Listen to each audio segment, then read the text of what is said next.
نوافل میں طویل قرات، لمبی قرات کرنا، اس کا کیا حکم ہے؟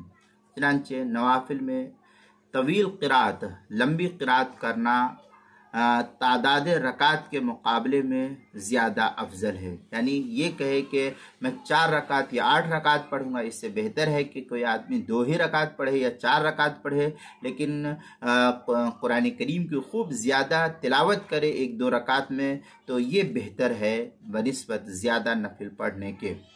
چنانچہ فتاوی شامی میں ہے والحاصل ان المذهب المعتمد ان طول القيام احب ومعناها كما في شرح المنيا انه اذا اراد شغل حصة معينة من الزمان بصلاة فإطالة القيام مع تقلیل عدد الرکع افضل من عکسی۔ اس طریقے کی عبارت فتاوی شامی جو زکریا بک ڈپو دیوبند کا ہندی نسخہ ہے، اس کی دوسری جلد صفحہ 458، فتاوی دارالعلوم دیوبند اس کی چوتھی جلد صفحہ 234، کتاب المسائل اس کی پہلی جلد صفحہ 493 پر بھی اس کو نقل کی گئی ہے۔